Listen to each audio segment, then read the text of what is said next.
What you're about to hear might just change your mind about Donald Trump. My father was a worker, and he loved to work.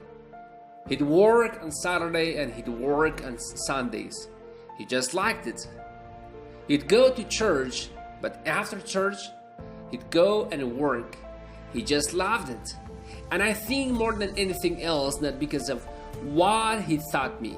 He taught me lots of different things, but I watched him be a happy man and work until he was literally 93. He was 93 old years when he died. So I have a lot of friends, they take vacations for 6 weeks and 8 and 3, and they're not ever happy. So I watched my father, so I like to work. You have some kids that aren't so smart. They work very hard, that do very well. I've seen it many times. I was blessed to have smart children. They did it well in school. They got good marks. They didn't have problem. But a lot of that was early upbringing. I would always say to them, no drugs, no alcohol, no cigarettes. It would just drive them crazy. I would say every time they would leave, no drugs, no alcohol, no cigarette. Repeat after. But I drum it into their heads, and you have get through those artificial barriers. I call them artificial barriers because you can do something about it until it's too late. Once it's in your system, it's very hard to stop. I don't drink, and it's very easy for me not to drink. I tell people, what are you drinking for? What are you drinking for? I had a brother, Fred, who was sadly an alcoholic, a serious alcoholic. He was much older. He was 10, 11 years older than me. And he was as good looking as a guy you've ever seen. He had everything going, the best personality. I have a bad personality compared to Fred. But he started drinking, and he also smoked a lot. I think it started in college, frankly, but it got progressively worse, and he was really unable to stop. And he would always tell me, don't you ever drink? And don't you ever smoke? He would add smoke in it because he smoked and he drank. And it hugely affected his health, and hugely affected his own look. So I never drink. I really, when you talk about my father, I learned a lot from my father, but I learned a lot from my brother, Fred. And he set an example. It wasn't maybe the example that people would drink, but it really was in its own way. For example, people I know that are really tough and really smart.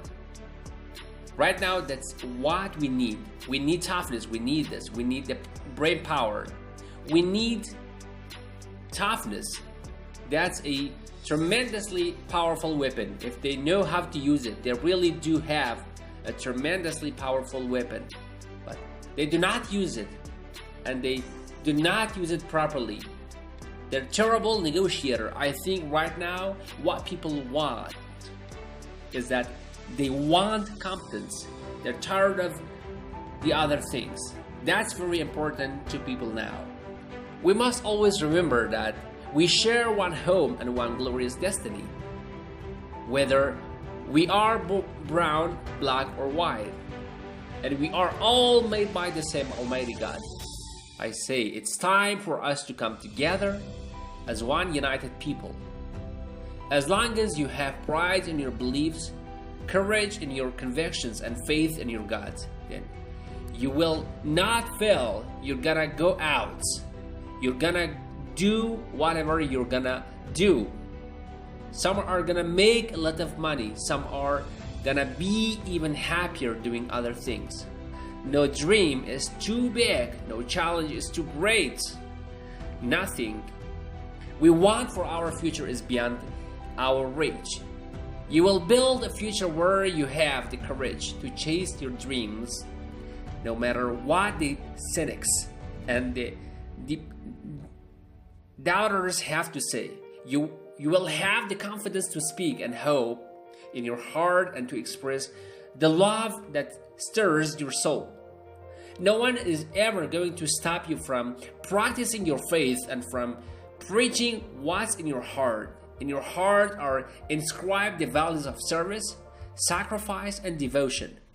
Now, you must go forth into the world and turn your hopes and dreams into action. I know that each of you will do what's right, that what's the easy way, and that you will be true to yourself and your country and your beliefs. I am blessed with a great memory, but it's very interesting.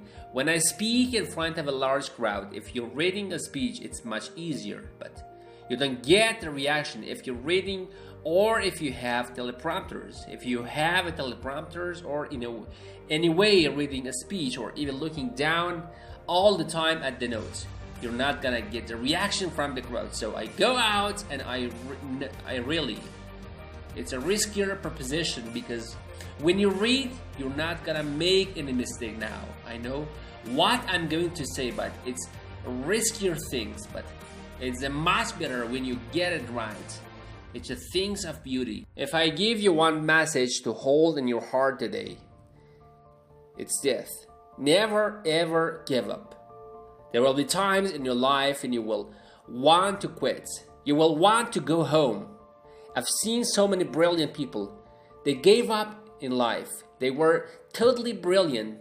They were top of their class. They were the best students.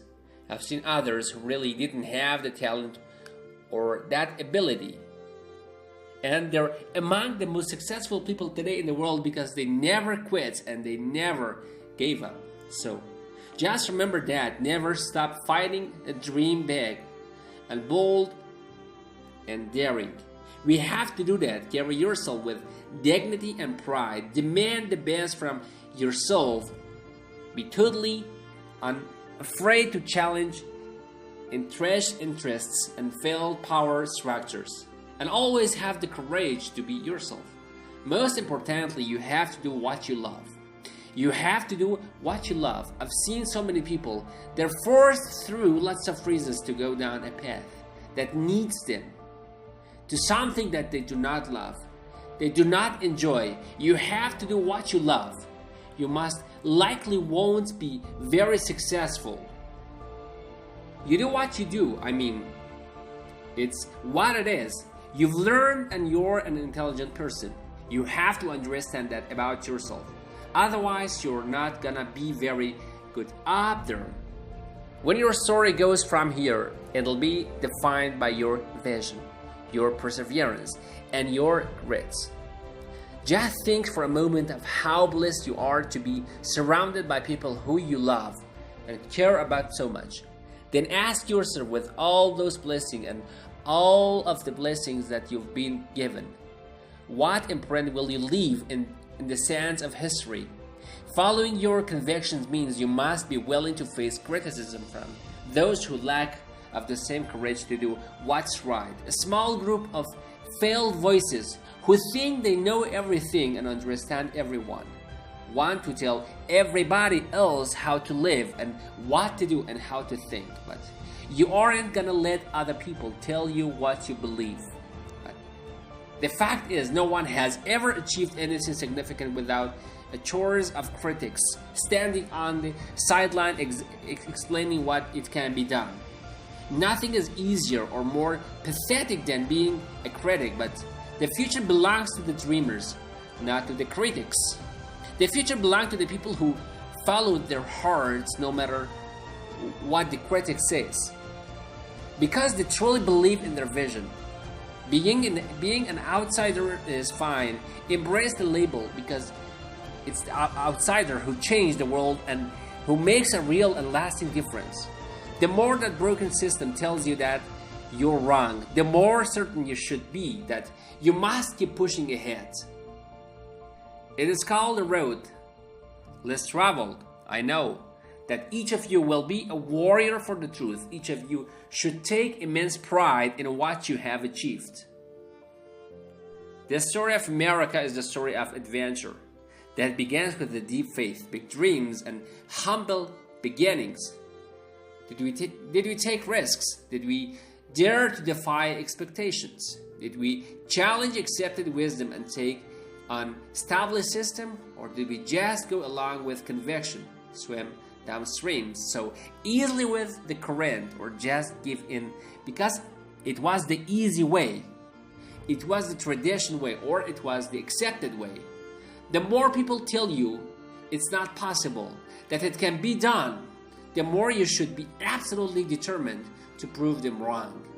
Treat the world impossible as nothing more than motivation.